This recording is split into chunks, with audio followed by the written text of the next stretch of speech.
안녕하세요, 여러분. 오늘은 정말 가슴 아픈 이야기를 가져왔습니다. 30년. 30년 동안 시어머니를 극진히 모신 한 며느리가 있었습니다. 하루도 빠짐없이 새벽 5시에 일어나 미음을 끓이고 밤늦게까지 손을 잡아들였던 그 시간들이 고작 한 장의 고소장으로 사기가 되어버렸습니다. 과연 무슨 일이 있었던 걸까요?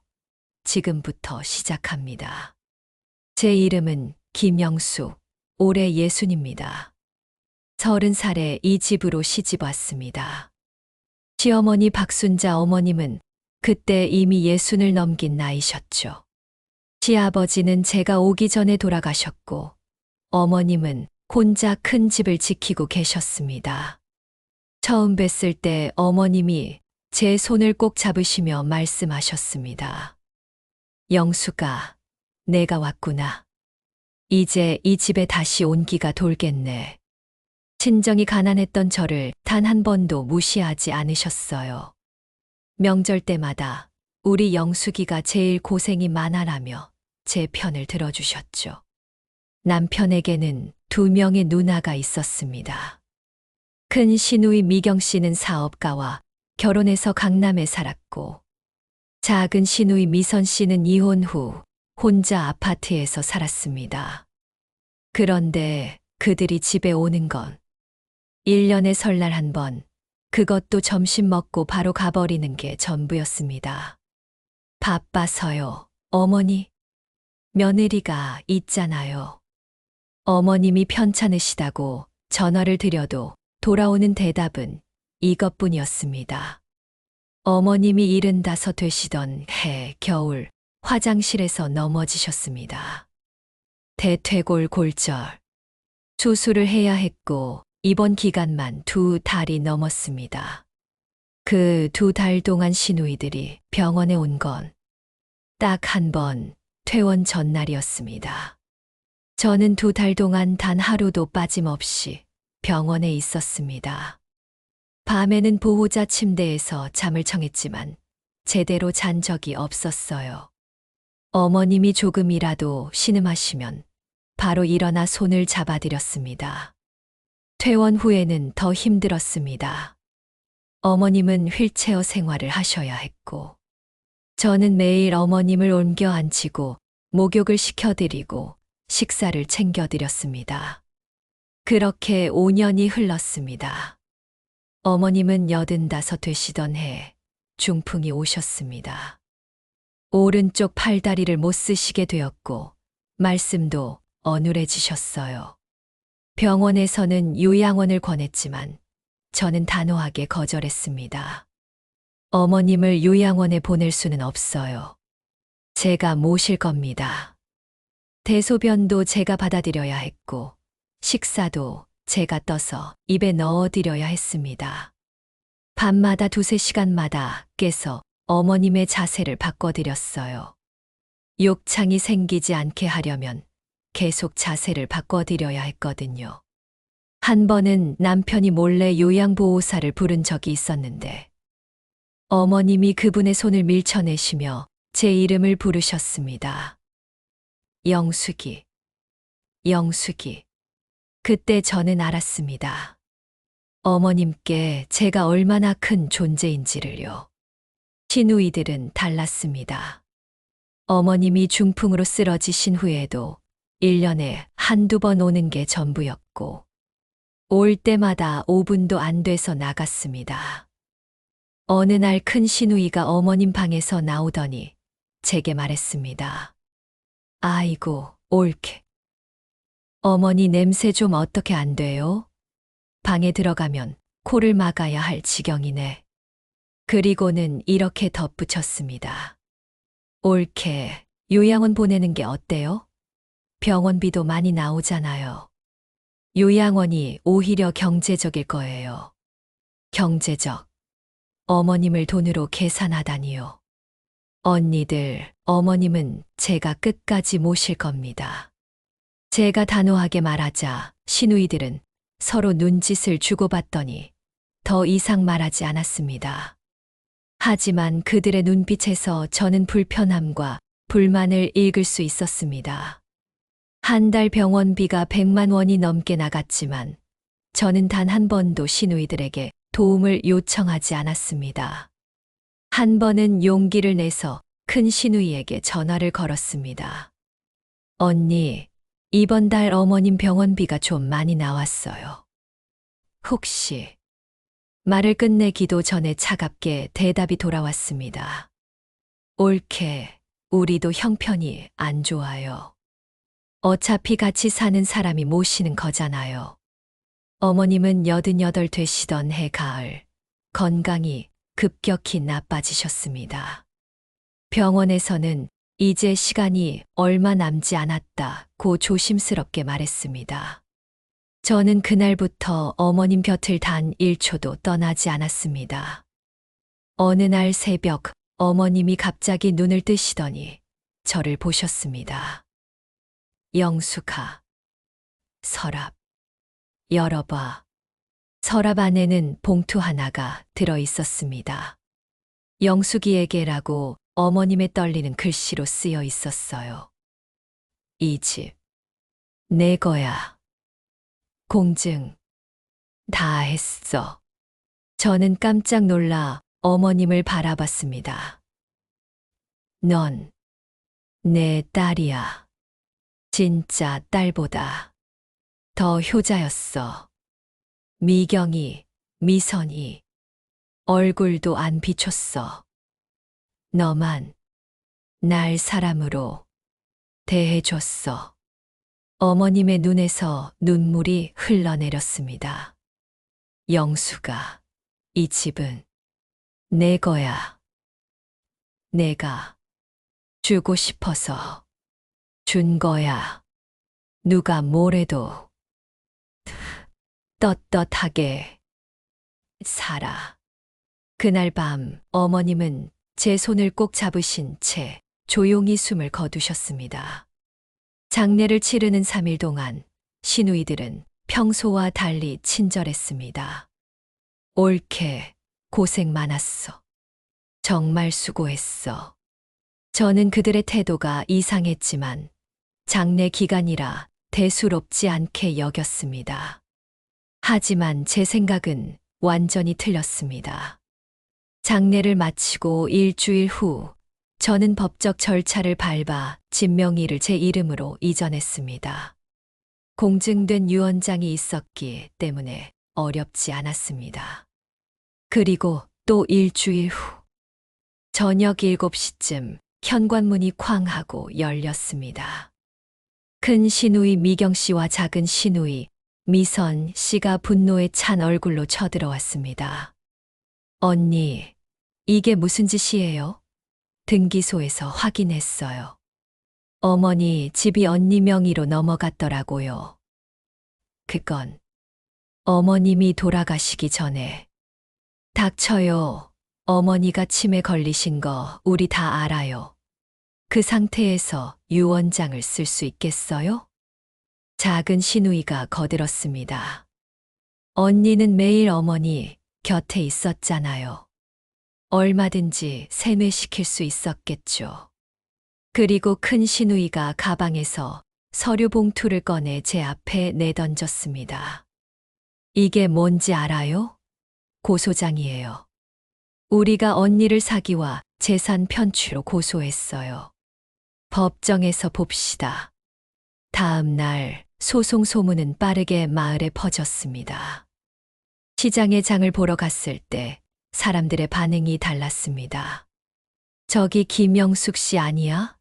시어머니 재산 가로챘다던데. 30년 동안 잘해준 게 다 연기였나 봐. 결국 돈 때문이었던 거지. 저는 고개를 들 수가 없었습니다.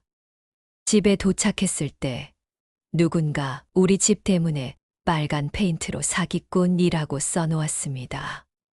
저는 대문 앞에 주저앉아 눈물을 쏟았습니다.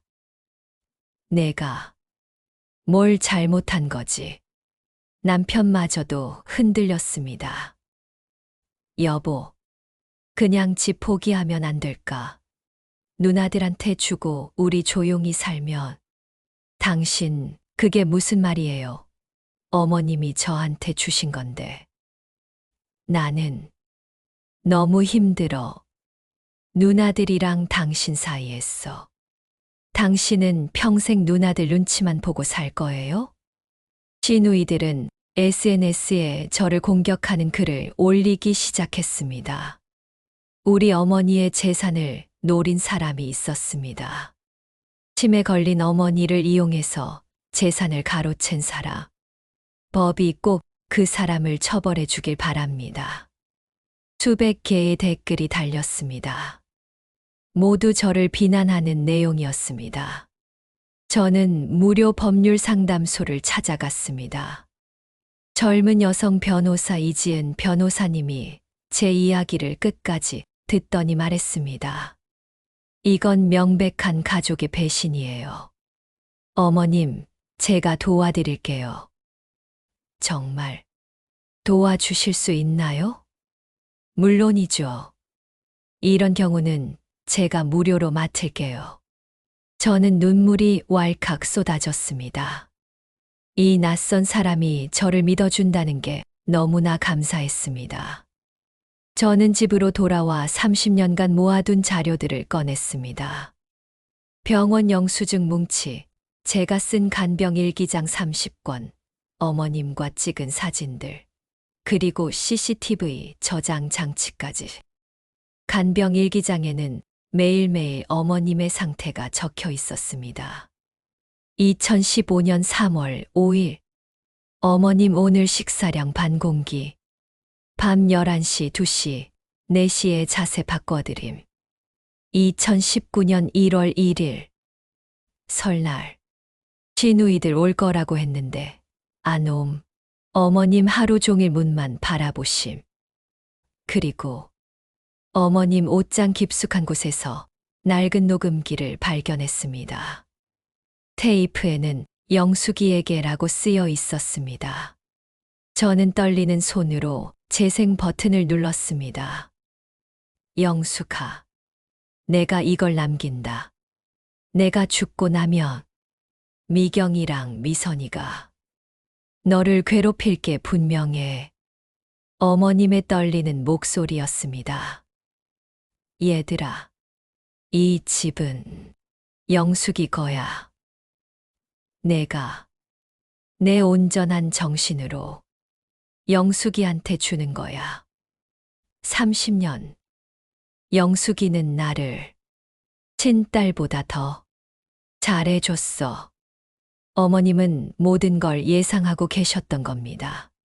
8부 법정 대결 1300에 1530.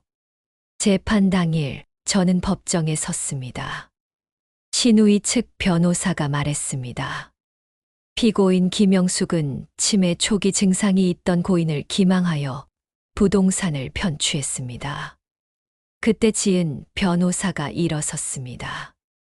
경도 인지장애는 치매가 아닙니다. 고인은 유언장을 작성할 당시 온전한 판단, 능력이 있었습니다. 그리고 무엇보다 원고들은 30년 동안 고인을 방치했습니다. 지은 변호사는 차례차례 증거를 제출하기 시작했습니다. 30년간의 간병일기, 병원 영수증, 1억 2천만 원어치, 그리고 CCTV 영상 속에서 큰 시누이가 코를 막는 신용을 하며 말했습니다. 어머니, 요양원 가시는 게 어때요?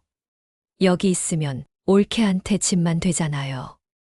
어머님은 고개를 저으셨습니다. 싫어. 나는 영숙이라 있고 싶어. 에휴, 어머니도 참. 왜 그렇게 올케한테만 집착하세요? 미경 씨는 5분도 안 돼서 나갔습니다. 영상 속 어머님은 눈물을 흘리셨습니다. 방청석에서 한숨 소리가 들렸습니다. 그리고 마지막으로 지은 변호사가 녹음기를 꺼냈습니다. 고인이 직접 남기신 육성 녹음입니다.